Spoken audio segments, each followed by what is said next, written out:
नाजरीन, आज प्रोग्राम का मैं आगाज़ करूँगा एक बहुत ही प्यारी शख्सियत, बुज़ुर्ग हस्ती जो इंसानियत के साथ, दर्द दिल के साथ मोहब्बत करने वाली। उनके चंद शेर हैं, फिर मैं प्रोग्राम शुरू करूँगा क्योंकि मेरे साथ होंगे सरदार खिज़र महमूद साहब। तो शेर इस तरह है: तू खूह में नहाए हुए टीलों का वतन है, गुल रंग शफक किरमजी झीलों का वतन है। खूं बार लिखते हुए झरनों की ज़मीं है, नौखेज जवां साल कतीलों का वतन है। एक दिन तेरे मकतल में बहेगा दमे जालाद। नाजरीन, जब पाकिस्तान से खबरों का पता चलता है, हर रोज़ दर्जनों के हिसाब से शहादतें होती हैं। कल जुमेरात का दिन जो गुजरा है, 7 टीचर टीचर की जो इज़्ज़त इस्लाम में है वो बयान नहीं मैं इस वक्त कर सकता, लेकिन 7 टीचरों को बेदर्दी से कत्ल कर दिया गया। और साथ ही धरती के मुहाफ़िज़ उसी इलाका में 6 हमारे फौजी जवानों को शहीद कर दिया गया। अब खुद अंदाज़ा लगाएं कि कितनी गोदें उजड़ गईं, कितने बच्चे यतीम हो गए, कितनी औरतें बेवाएँ हो गई। ऐसा तो जंगों में भी नहीं होता जो आजकल हमारा मुआशरा कर रहा है। पता नहीं क्या बात होगी हमारे मुआशरे को, हमारी पाक धरती को, कि हम आपस में लड़े पड़े हैं।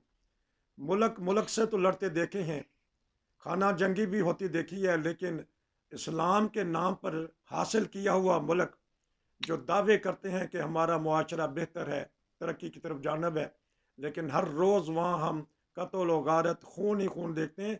ये तो सिर्फ एक झलक दिखाई है, एक झलक आपको बताई है, नहीं तो नॉर्मल हर रोज़ वहाँ इज्जतें लुटती हैं, बच्चों को कत्ल कर दिया जाता है। अंधेर नंगरी कहना चाहिए ये है। बहरहाल इस वक्त हम सियासी मामलात में नहीं करेंगे। मैं जल्दी से चलूँगा सरदार साहब के पास, ये पता करूँगा कि ये नासूर कब ख़त्म होगा। अब तो नासूर कहना चाहिए, कैंसर बढ़ता ही जा रहा है। डर लगता है कि ये पूरा जिस्म ही न खा जाए। जी अस्सलाम वालेकुम। जी वालेकुम अस्सलाम रहमतुल्लाहि व बरकातहू। देखें, बात ये है कि आपने शेर पढ़ा, पंजाबी का शेर है किसी का, चंदाए मरण तो पहला ऐसा नगर में वेखा, जी चंदाए मरण तो पहला ऐसा नगर में वेखा, जिसते पासी एक दूजे नाल जरा ना नफरत करदे हवन, जिसते पासी एक दूजे नाल जरा ना नफरत करदे हवन, जिसते हाकम जरदे पिछे सप्पां वांग नाल लड़दे हवन, जिसते जिथे लोकी मरण तो पहला रोज रोज ना जी मरदे हवन।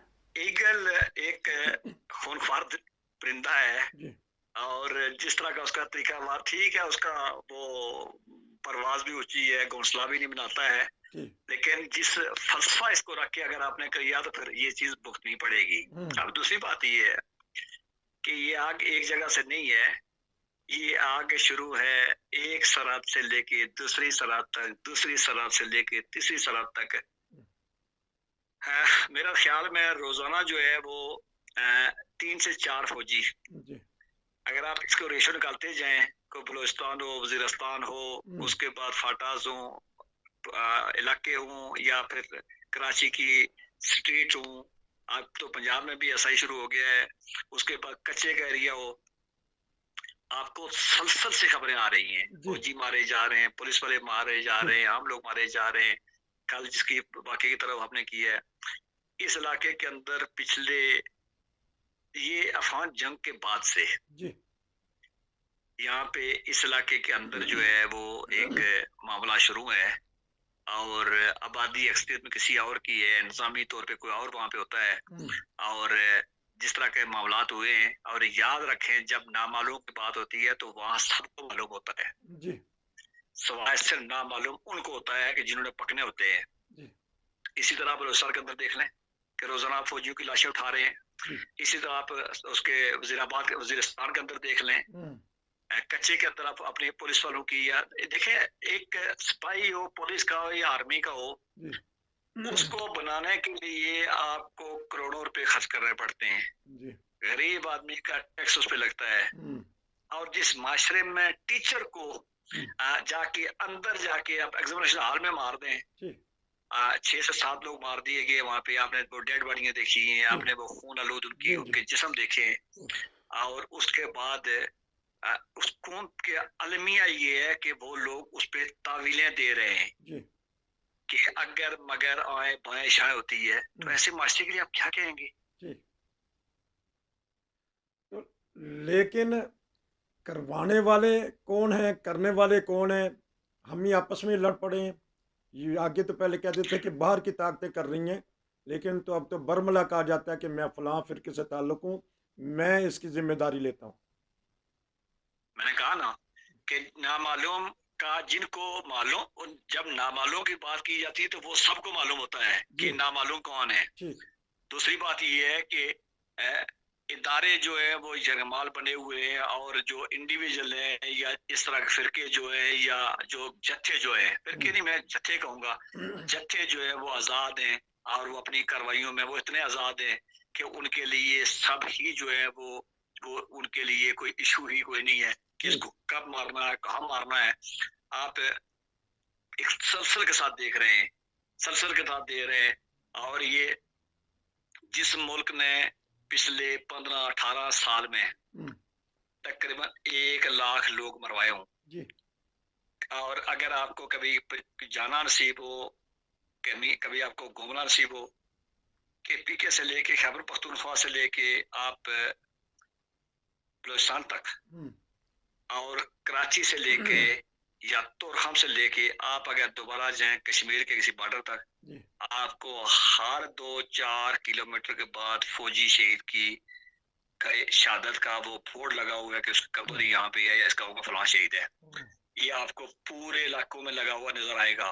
ठीक। उसके बाद जो आम सिविलियन मारेगे, आम जो बेगनाम मजदूर मारेगे, आम जो नमाजी मारेगे, आम जो आस्थानों पे जाके जायरीन मारेगे, उनका नाम। लेकिन इसके बावजूद क्या कभी किसी इस कौम के अंदर कहीं वहां पे कोई एहतजाज हुआ कि दहशतगर्दी जो है इसको रोका जाए? उस दहशतगर्दी की तावीलें दी जाती हैं। ठीक। इस्लामाबाद के अंदर एक बंदा बैठकर उसने 4 महीने पहले, 4 हफ्ते 6 हफ्ते पहले उसने फतवा दिया है कि जो फौजी मारे जाएं या पुलिस वाले मारे जाएं, इनका मारना जायज है। उसको किसी ने उसके गले में पटा डाला, उसको किसी ने गिरफ्तार किया। आप हमारे मजहबी तमाम लोग देख लें, जब उनके फिरके का मरता है तो फिर बोलते हैं, पर दूसरे का हो तो उनके पास तावीलें होती है, उनके पास आय बायशा होती है। और इंडिविजुअल देखें, रोज की खबरें आ रही हैं कि फलां जगह पे पूछो भाई तुमने क्यों किया, कहते हैं जी कि वो कानून नहीं है। भाई कानून नहीं है तो तुम कब से अमल दरामद तुम तुम्हारे जिम्मा आ गया। तो ये मैंने कहा, जिस मुल्क का बयानिया आपने शहीन को रख के आपने किया था, तो फिर वह खून, हड्डियां, गोश्त, लोथड़े ये तो आपको नसीब होंगे। आप इस क्या इससे निकलने के लिए तैयार हुआ? क्या किसी ने बात की इस पे? क्या दुनिया जान के अंदर इससे ताकतवर फौजें भी मौजूद हैं, इससे ताकतवर इदारे भी मौजूद हैं। इंडिविजुअल वहां पे होता है, लेकिन कभी उनके पीछे जत्थे खड़े होते हैं, वहां जत्थे खड़े होते नहीं खड़े होते हैं। और आप देख रहे हैं कि कल वाला मामला हो, रोज का मामला हो, ये कहानी रोज है। और दफनाने वाले जो है वो कम पड़ गए, कब्रिस्तान कम पड़ गए। ठीक है, हौसला उसको उनका कि वो इस पे भी तावीज़ दी जा रही है। बड़ी बात कह दी कि कंधा देने वाले कम होते जा रहे हैं, उठाए जाने वाले बढ़ते जा रहे हैं। फौज का मुराल तो बढ़ेगा जब फौजी जवान देखेंगी माएँ अपने सपूतों को, जिनकी उन्होंने दिया था उनको किसी और मकसद के लिए, वो चढ़ गए दहशत गर्दी के हत्थे, तो क्या महसूस करेंगे लोग? फौज में जाते हुए फख्र महसूस करेंगे अब? देखिए, वहाँ पे इस बात के लिए 3-4 चीजों को देखना होगा। फौजियों का मोराल तो हाई है, ऐसा नहीं है कि फौजी, मैं नहीं कहना चाह रहा हूँ कि फौजी किसी जंग से मुतनफर हुए हैं या फौजी के भागे हुए हैं, ऐसा नहीं है। मैं ये कहना मुल्क के खिलाफ मेरी बात ठीक नहीं होगी। लेकिन बहरहाल हर जिस्म का एक ताकत होती है वजन उठाने की, और वो कितना सा वो वजन उठाता है, ये तारीख हमारे सामने बहुत सारी चीजें में बताती है। अगर 15-20 साल से मैंने कहा हर गाँव के अंदर शहीद है, तो आज वो माँ, आज वो बेटी, आज वो पूरा 80 साल का बाप, वो आंखों में आंसू कह के तो ये तो क्या देता है कि मुझे बड़ा फख्र है मेरा बेटा शहीद हुआ। लेकिन ये मामला कितना असर चलते जाएंगे, ये हमारे इदारों को, हमारे इस्टेब्लिशमेंट को, और ये सारे जिनके जिनके बच्चे थे, ये जो मारने वाले को तो नहीं है, ये बच्चे थे, सीखने के बच्चे थे। मैं पीछे अगर चला जाऊं तो कहाँ गया वो एहसानुल्लाह खान? जी। किसने उसको भगाया था? ठीक। और कहाँ के मामला थे, किसने पाले थे, किसके इसके जन्म जहाँ से निकले गिनते जाए आपको, हम्म, आपको मालूम होगा कि कोई बाहर की नहीं है। हम्म, तो जिनके बच्चे थे, उनसे हमारा कहना ये है कि तुम्हारे बच्चे हमारे बच्चे खा रहे हैं, और अच्छा। हम कितना अरसा बर्दाश्त करेंगे, हमारी कमर कितना अरसा ये बोझ उठाएगी, जी। ये शायद ज़्यादा अरसे के लिए मुमकिन न रहे। इसलिए ये नासूर जो आपने शुरू में लफ्ज़ कहा था, जी। इन नासूरों के खिलाफ जो है वो ऑपरेशन करके इनको काट के परे फेंकना पड़ेगा, वरना मुमकिन नहीं है कि कौम इनको ज़्यादा अरसा बर्दाश्त करे, और ऐसा नहीं होगा। ऐसा करेगा कौन? हुक्मरान, सिपह सलार, उसके मुतहद फौज? जी, मेरा सवाल उन्हीं से है जिनके बच्चे थे, जिन्होंने पाले थे, अच्छा। उनसे सवाल है, वो आपको भी मालूम है किसकी बात कर ठीक। रहे हैं। ठीक। मैंने किसी आम सिपाही की बात नहीं की, मैंने किसी आम बंदे की बात नहीं की, मैंने ये नहीं कहा कि हमारा नीचे वाला तबका कहीं पे, लेकिन ये है कि कमर हमारी टूटती जा रही जी। है। उनके जो मामलात है वो हमें मालूम है। बहरहाल हमारे नए चीफ साहब जो है, मैं समझता हूँ बड़े बहादुर आदमी हैं, बड़े। और एक छोटे घराने से तल्लुक है उनका। हम्म, उनको बहुत सारी चीज़ों का अंदाज़ा होगा, और हुकूमत में अब जो बैठे हुए हैं, वो पाकिस्तान की नुमाइंदगी है, कौमी हुकूमत ही कह लें आप उनको, तो ज़िम्मेदारी उनकी बनती है।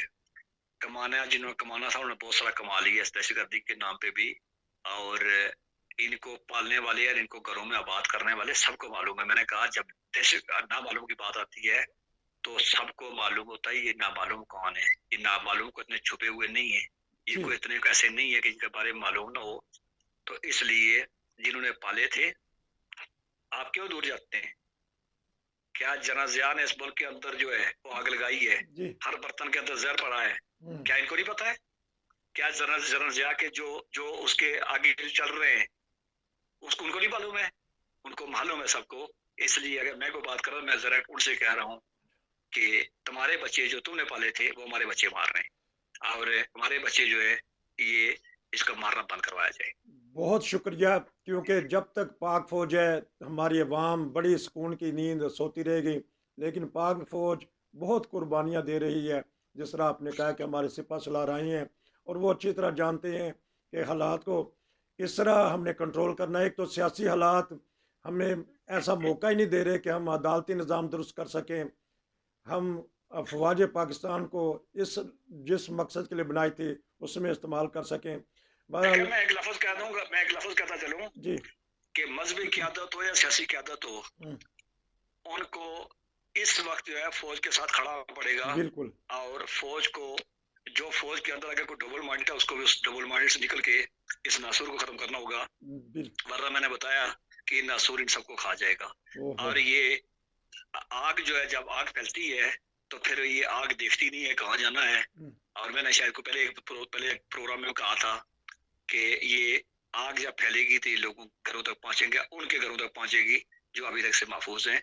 इसलिए सियासी क़यादत हो या मजहबी क़यादत हो, हम्म, उनको जो इदारे लड़ रहे हैं, जो रोज शहीद हो रहे हैं, उनके हाथ मजबूत करने होंगे। उनके हाथ मजबूत करने होंगे। हमें शाना बशाना अपनी पाक फौज के साथ लड़ाई में हिस्सा लेना पड़ेगा, अवाम को, हुक्मरानों को और हर तबका फ़िक्र को। अगर हमने ऐसा नहीं किया तो जिस तरह इन्होंने कहा है कि वो खा जाएंगे, तो फिर वो ना हो कि मुल्क ही ना कोई खा जाए। बहरहाल अल्लाह करे कि हमारा पाकिस्तान हमेशा ज़िंदा व पाइंदा रहे, हमारी पाक फ़ौज हमेशा ज़िंदा व पाइंदा रहे और हमारी अवाम हमेशा बरकरार ज़िंदा व पाइंदा रहे। आपका बहुत शुक्रिया, क्योंकि बहुत सारी खबरें मुझे आपसे मिल जाती हैं, फौरी तौर पे आप भेज देते हैं। तो फिर मैं सोचता हूँ कि किस तरह तबसरा करें, दिल दुखता है आप जब खबर भेजते हैं कि ये क्या हो गया है। नाजरीन, हम वो वीडियो नहीं चला सकते, हम वो फोटेज नहीं दिखा सकते, वो अखबारात के तराशे नहीं दिखा सकते जो ये मुझे सरदार साहब भेज देते हैं। आपका बहुत शुक्रिया, आप तबसरा भी कर देते हैं। इंशाल्लाह फिर आपसे दोबारा प्रोग्राम करेंगे। नसीर को इजाज़त दीजिए। अस्सलाम वालेकुम।